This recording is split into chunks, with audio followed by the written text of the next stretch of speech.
Hi කොහොමද ඔයාලට මේ වීඩියෝ එකෙන් මම කතා කරන්නේ තාර්කික ප්‍රකාශයක් ලබා දුන්නාට පස්සේ ඒකෙන් කොහොමද තාර්කික රූප සටහන ගොඩනගන්නේ කියලා. හරිම ලේසි. මේ නිවැරදි ක්‍රමය ඔයාලා ඉගෙන ගත්තොත් ඉතාම ලේසියෙන්ම තාර්කික රූප සටහන එක්සෑම් එකේදී හදලා ලකුණු ගන්න පුළුවන්. ලකුණු ගන්නටත් වඩා ඔයාලගේ දැනුම නිවැරදි කරගන්න පුළුවන්. නිර්වද්‍යව කොහොමද මේ තාර්කික රූප සටහන අඳින්නේ කියලා මෙච්චර වෙලා ඔයාලට එහෙම ගැටලුවක් තිබුණා නම් අද ඒ ගැටලුව මේ වීඩියෝ එක බලුවට පස්සේ ඉතාම සරල ආකාරයෙන් ඔයාලට විසඳ ගන්න පුළුවන් වෙනවා. බලමු කොහොමද මේක මෙන්න මේ ගණන් කීපයකින් මම මේක පැහැදිලි කරන්න ඉතාම ලේසියට කොහොමද මේක නිවැරදිව හදන්නේ කියලා. අපි බලමු. මොන ප්‍රකාශයක් තියෙනවා. F සමානයි a.b bar. මෙතන bar එක තියෙන්නේ dash කියලා අපි කියනවා bar කියලා කියනවා. ඒ වගේම a dash අපි එක a bar කියලා හඳුන්වනවා. ඒ වගේම තමයි dot b කියන එක.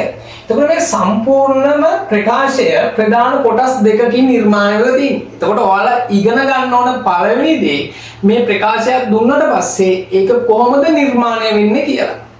විශේෂයෙන්ම මේ ධන ලකුණු වලින් තමයි ඒ යම් ප්‍රකාශ වෙන් වෙන්නේ.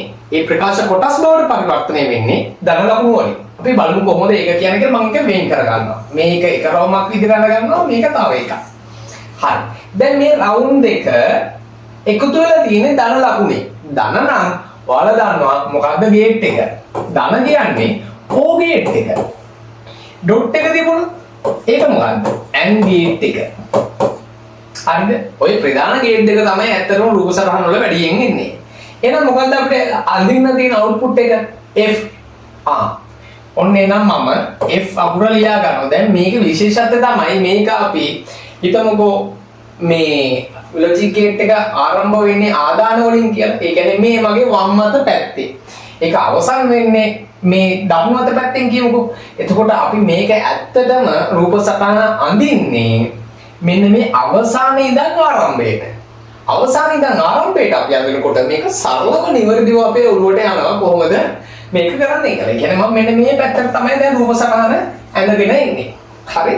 අපි බලමු කොහොමද ඒක කරන්නේ කියලා. දැන් ඔයාලා දන්නෝනේ F කියන එක. මේ ධන ලකුණු වලින් තමයි මේ කොටස් දෙක සම්බන්ධ වෙන්නේ. එහෙනම් ධන ලකුණ කියන්නේ ඔයාලා දන්න OR එකක් කියලා. එහෙනම් මෙතන ආරම්භයේදීම එන්නේ OR ගේට් එකක්. OR ගේට් එක. හරිද? ඔන්න ඒක මම ඇඳගත්තා. OR ගේට් එක.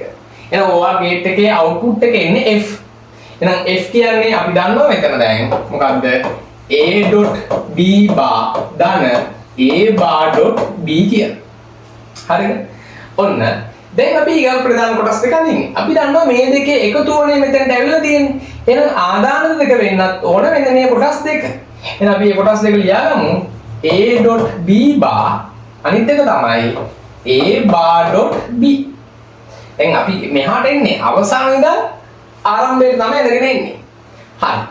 දැන් ඔයාලට පේනවා මෙන්න මෙතන ඩොට් එකක් තියෙනවා. ඩොට් එකක් නිර්මාණය වෙන්නේ මොන වගේ ගේට් එකකින්ද? ඒක නිර්මාණය වෙන්නේ AND ගේට් එකකින්. AND ద్వාරයෙන් තමයි AND ලොජික් ගේට් එකකින් තමයි ඒක නිර්මාණය වෙන්නේ. එහෙනම් මේ අවුට්පුට් එකක් කියලා හිතුවොත් ඒ අවුට්පුට් එකේ ඉන්නේ මොන ගේට් වලින්ද? AND ගේට් එකකින්. එහෙනම් අපි ඇද ගන්නවා එතන මොකද්ද? ඔන්න AND ගේට් එකක්. මෙතනත් අපි ඇඳ ගන්නවා AND ගේට් එකක්. එහෙනම් ඒ AND ගේට් එකේ මේ AND ගේට් දෙකටම ප්‍රතිදානය අපි අඳුරගෙන තියෙනවා. එතකොට ඒ ප්‍රතිදානය මෙන්න මේක කියලා අඳුරගෙන තියෙනවා. ඒක නිර්මාණය වෙන්නේ මොනවයින්ද? මෙන්න මේ ආදාන දෙකෙන් මොකක්ද එකක් A සහ B bar. අනිත් එකේ A bar සහ B. එතකොට අපි මේ ප්‍රතිදානයෙන් අඳුරගත්ත ආදානය හැම වෙලාවම කරන්නේ මේකේ ප්‍රතිදානය දිහා බැලුවට පස්සේ අපිට ආදානය නිවැරදිව හඳුන ගන්න පුළුවන්. අන්න ඒ සරල ක්‍රමයෙන් අපිට සම්පූර්ණ ලොජික් ගේට් එක ගන්න පුළුවන්. එහෙනම් ඊගාට මොකද කරන්නේ? අපි දන්නවා දැන් මෙතන A එන්නේ. ඊගාට අපිට දැන් පොඩි ප්‍රශ්නයක් තියෙනවා. මෙතන B බා ආවේ කොහමද? යම් කිසි එකක් අපි මෙතන B බා කියලා අඳුනගත්තොත් B බා නිර්මාණය වෙන්නේ බා එකක් නිර්මාණය වෙන්නේ නිතරම නොට් ගේට් එකක් ඇසුරින්. එහෙනම් මෙන්න මේ නොට් ගේට් එකේ B ආදානය කරන නිසා තමයි B බා එන්නේ. ඒ විදිහට අපි මෙතන හිතුවොත් මෙතන not gate එකක් කරහා ගිහිල්ලා තමයි B බා එන්නේ. එහෙනම් මෙතන ආදාන විදියට යට දීලා ඇත්තේ D. ඒ විදිහට හිතුවොත් මෙතන A බා එන්නේ කොහොමද කියලා. මෙතන not gate එකක් කරහා ගිහිල්ලා තමයි A එන්නේ. A ආදානය කරාම තමයි A බා එන්නේ. එහෙනම් දැන් මෙතන අපි හරිම ලේසියෙන් A හා B වෙන් කරගෙන තියෙනවා. A බා අපේ සහ B අපි මෙහෙම ලියුවොත් A එක එන්නේ මෙන්න මේ ආදානයෙන් B ලැබෙන්නේ මෙතනින් නැවතත් මේකට A සම්බන්ධ වෙනවා ඒ වගේම B එන්නේ මෙතෙන්. ඔන්න දැන් අපි සම්පූර්ණ පරිපථය මැනගත්තා. කොහොමද දැනගත්තේ? අවසානයේ ඉඳලා ආරම්භයට. අවසානයේ ඉඳන් ආරම්භයට අපි පරිපථය අඳිනකොට අපිට පුළුවන් ප්‍රධාන ප්‍රතිදාන දිහා බැලුවට පස්සේ මොන වගේ ගේට් වලින්ද ඒක නිර්මාණය වෙලා තියෙන්නේ. මෙතන නම් ධන එකෙන් තමයි මේක වෙන් වෙන්නේ. ධන ලැබෙන්නේ O ගේට් එකකින්. මෙන්න මේ O ගේට් එක අඳුනගත්තා. ඒකට ආදාන දෙක තමයි මේක. ඒ ආදාන දෙක කියන්නේ මේ පරිපථ දෙකේ මේ ලොජික් ගේට් දෙකේ ප්‍රධාන ප්‍රතිදානය. එතකොට මේ ප්‍රතිදානය දිහා බලාගත්තට පස්සේ ඒ ලොජික් ගේට් එකේ ආදාන දෙක නිර්මාණය කරගන්න පුළුවන් වුණා. ඒ ආදාන දිහා බැලුවට පස්සේ ඒක තවත් ගේට් එකක ප්‍රතිදානයක් වෙලා තියෙනවා. එහෙනම් ඒ ප්‍රතිදානය දිහා බැලුවට පස්සේ ඒවයි ආදාන අපිට අඳුර ගන්න පුළුවන්. ඔන්න ඔය වගේ අවසාන ඉඳන් ආරම්භයට තමයි අපි මේ පරිපථය නිර්මාණය කරගත්තේ. ඊටම සරලම ක්‍රමයකින් අපි මේක හදාගත්තා. ඔයාලා මේ ක්‍රමය අනුගමනය කරන්න ඔයාලට සරලවටම පිළිතුරු ලබා ගන්න පුළුවන්. තව ගානකින් අපි හදමු. ඔයාලට තවදුරටත් නිර්වත් වෙයි. එක එක ලොජික් සර්කිට් යනතර පස්සේ මේ ක්‍රමේ ඔයාලට මාස්ටර් කරගන්න පුළුවන්. මාස්ටර් කරගත්තට පස්සේ ඒක ඔයාලගේ දැනුමක් විදියට ඔයාලගේ බ්‍රේන් එකේ තැම්පත් කරගන්න පුළුවන්. මෙන්න තියෙනවා අපිට තව ගානක් අරට වඩා පොඩ්ඩක් සංකීර්ණ කරලා තියෙනවා. බලමු මේ සංකීර්ණ තත්ත්වයෙන් තව දෙයක් ඉගෙන ගන්න. අපි සරල දේවල් වලින් ඉගෙන ගන්න දේවල් වලට වඩා සංකීර්ණ දේවල් වලින් ජීවිතේට උනත් ඉගෙන ගන්න දේවල් තියෙනවා. බලමු මේ ගානෙත් අපි ටිකක් සංකීර්ණ කරානේ. ඒ ටිකක් සංකීර්ණ කරගත්ත දෙයින් ගොඩක් ඉගෙන ගමු. බලමු මේ මොනවද ඒ ගොඩ කියලා. හරි. ඔයාලට දැන් පේනවා මෙන්න මේ F කියන ප්‍රතිදානය නිර්මාණය වෙන්නේ මෙන්න මේ සම්පූර්ණ ප්‍රකාශයේ. F කියන ප්‍රතිදානය නිර්මාණය වෙන්නේ සම්පූර්ණ ප්‍රකාශය. එතකොට මේ ප්‍රකාශය මම මුලින්ම කරන්නේ කොටස් වලට කඩා ගන්න එක. ඒ කොටස් වලට කඩා ගන්න විශේෂයෙන්ම ධන ලකුණ භාවිතා කරනවා. එතකොට අපි බලමු කොහොමද මේ ප්‍රකාශය කොටස් වලට කඩා ගන්න කියලා. මේ ධන ලකුණෙන් තමයි මේ ප්‍රකාශ තුනක් විදියට මේක වෙන්නේ. ඔන්න කොටස් තුනක් තියෙනවා. කොටස් තුනම සම්බන්ධ වෙන්නේ ධන ලකුණේ. ධන නම් ඔයා දන්නවා දැන් ධන කියන්නේ මොන ගේට් එකද කියලා. ධන කියන්නේ O ගේට් එක ඩොට් එකක් තිබ්බනම් ඒක AND ගේට් එකක් බවට පරිවර්තනය වෙනවා. දැන් ඔන්න ධන කොටස් වලින් තමයි වෙන් වෙලා තියෙන්නේ. ධන කොටස් වලින් වෙන් වෙනවා නම් O ගේට් එකක්නේ. එහෙනම් අපි කලින් වගේ අවසානයේ ඉඳන් ආරම්භයට තමයි මේක ඇඳගෙන එන්නේ. අවසානයේ ඉඳන් ආරම්භයට. අපි එහෙනම් අවසානයේ දාගමු F කියන ප්‍රතිදානය. F ප්‍රතිදානයේ නිර්මාණය වෙන්නේ මෙන්න මේ කොටස් තුනේ. ඒ කොටස් තුන එකතු වෙලා තියෙන්නේ. එකතුවක් නම් අපි දන්නවා O ගේට් එකක් වෙන්නේ නැති එතෙන්ට එන්නේ. ඔන්න අපි O ගේට් එක ඇඳගත්තා. දැන් O ගේට් එක කොටස් තුනකින් සම්බන්ධ වෙන්නේ. එහෙනම් එයාට ආදාන තුනක් තියෙනවා. එහෙනම් ඔන්න ආදාන තුනත් අපි ඇඳගත්තා මෙතන. ආදාන තුන වෙන්නේ මොනවද? ආදාන තුන අපි ලියගමු. එකක් A.B bar. B dash කියන්නේ බා කියන දස්ම තමයි. එහෙනම් A.B bar. මෙතන තියෙන්නේ A.B. මෙතන තියෙන්නේ නිකම්ම A.B එකක්. එහෙනම් දැන් අපි මේ ටික බැලුවට පස්සේ අපිට පේනවා A.B bar, A.B, A.B. Dot මේ තියෙන්නේ. ඩොට් එකක් කියන්නේ මල්ටිප්ලිකේෂන් එක. මල්ටිප්ලිකේෂන් එකක් නිර්මාණය වෙන්නේ නම් ගුණිතයක් නිර්මාණය වෙන්නේ නම් මොන ගේට් එකෙන්ද? AND ගේට් එකකින්. එහෙනම් මේ AND ගේට් තුනක ප්‍රතිදාන තුනක් තියෙනවා. එහෙනම් අපි මේ AND ගේට් තුන ඇඳගෙන ඉමු. ඔන්න එක AND ගේට් එකක් ඇඳගත්තා. මේ අනිත් එක. මේක අනිත් එක. එහෙනම් මේවයි අපි ප්‍රතිදානයක් වෙන්න මේව සම්බන්ධ කරමු. මෙතන AND ගේට් එකේ A.B bar තමයි ප්‍රතිදානය. එහෙනම් ආදාන වෙන වැත්තේ A සහ B bar. අපි මේ දෙකක් ලියාගමු. A.B bar. ඔන්න ඒකත් හරි.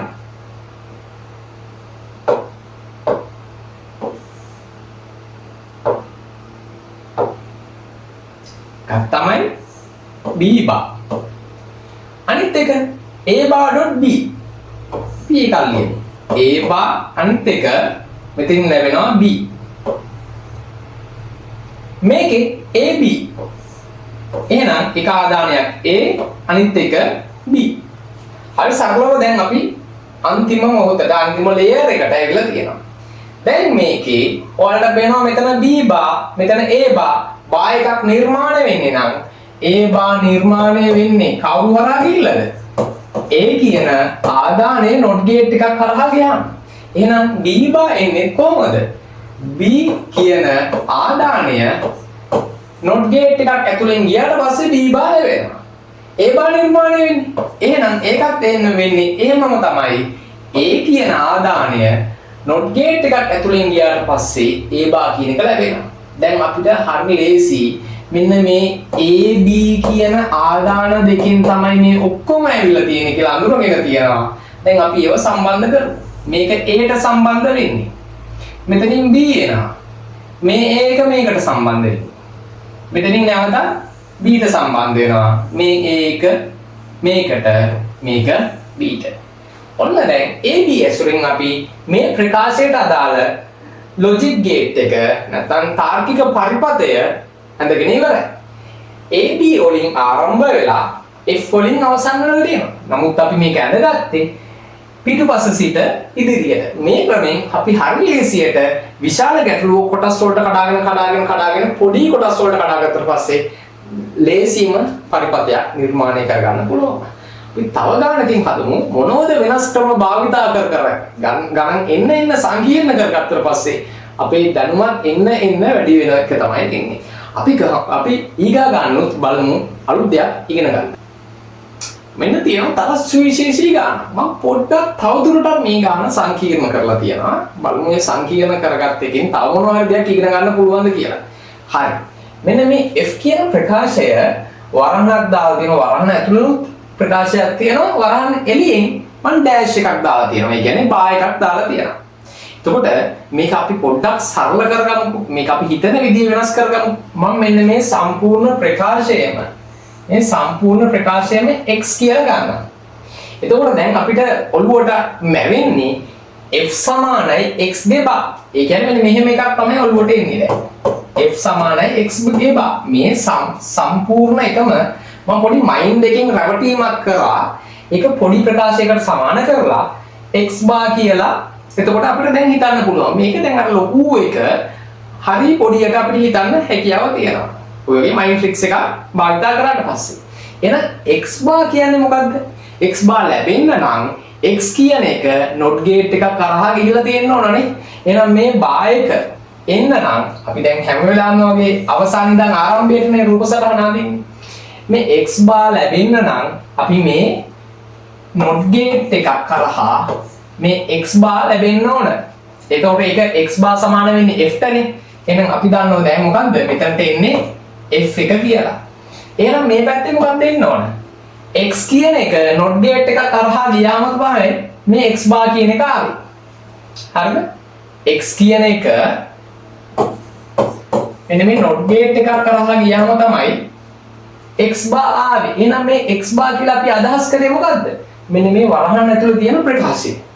හරි. එහෙනම් වරහන් ඇතුළේ තියෙන ප්‍රකාශයෙන් අපි ලියගන්න. මොකද්ද මෙතන තියෙන්නේ? a.b.c දාන a.b.c. හරි. ඔන්න දැන් තව ටිකක් සරල කරගෙන තියෙනවා. දැන් අර කලින් හදපු ගණන් වගේම තමයි. ඔන්න තියෙනවා a.b.c දාන a.b.c.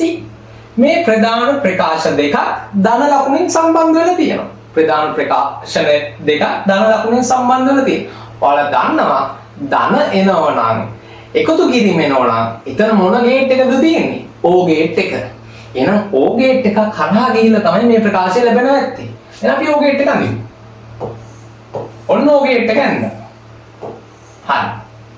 O ගේට් එක කරහානේ මේ ප්‍රකාශය ගිහිල්ලා තියෙන්නේ. එතකොට මේක කොටස් දෙකකින් සම්බන්ධ වෙන්නේ.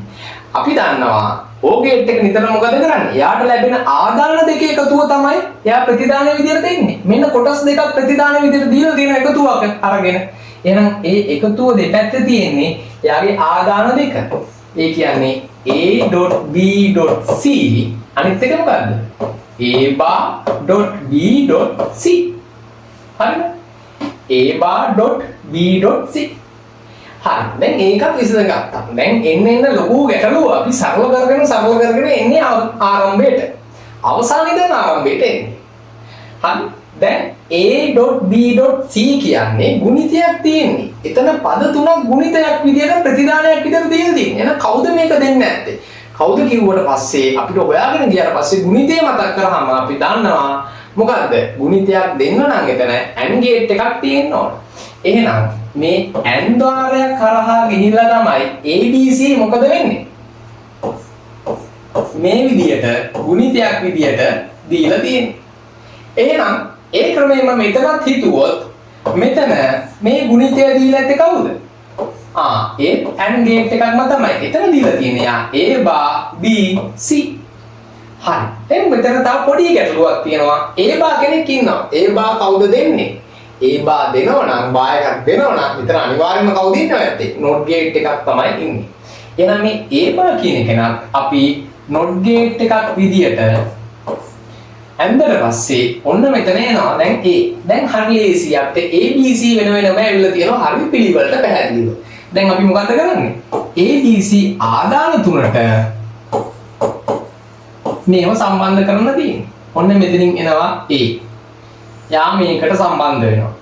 B එක මේකට සම්බන්ධ වෙනවා. C කියන එක මෙයාට. අපෝ මේකෙත් A කියන එක මෙතෙන්ට B එනවා. B මෙතෙන්ට සම්බන්ධ වෙනවා. C කියන එක මෙයාට සම්බන්ධ වෙනවා. ඔන්න දැන් අපි මේ වගේ ලොකු ප්‍රකාශයක් ආවත් පොඩි මයින්ඩ් ට්‍රික්ස් එකකින් අපේ බ්‍රේන් එකෙන් අපි ක්‍රියේටිව්ලි හිතුවා මේ සම්පූර්ණ ප්‍රකාශය තනි ප්‍රකාශයක් විදිහට ලියනවා. ඒ තනි ප්‍රකාශය මෙන්න මේ වගේ සරල දෙයක් තමයි බවටපත් වෙන්නේ කියලා. එහෙම හිතලා අවසාන ඉඳන් ආරම්භයට අපි මේ ගැටලුව විසඳගෙන ආවා. එහෙම ගැටලුව විසඳගත්තට පස්සේ අපිට ඒව කොහෙන්ද එන්නේ මොන ආදාන වලින්ද එන්නේ කියලා සරලවම ගන්න පුළුවන්. එහෙනම් මේ වගේ ට්‍රික්ස් මේ වගේ ක්‍රම අරගත්තොත් තමයි ඔයාලට ලේසියෙන්ම එක්සෑම් එකේදී ගානක් හදාගෙන ඒකට මාකින් ස්කීම් එකට සමානම පිළිතුරක් ඔයාලගේ පිළිතුරු පත්‍රෙත් ලියා ගන්න පුළුවන් වෙන්නේ. අපි තවත් මේ වගේ වීඩියෝ වලින් ලොජික් ගේට් පාඩමෙන් ගොඩක් තැන් සරල තැන ඉඳන් සංකීර්ණ තැනට අපි හදාගෙන එක්සෑම් එකේ ලේසියෙන්ම ලකුණු ගන්න පේපර් එක ලියමු. තව වීඩියෝ එකකින් හම්බෙමු.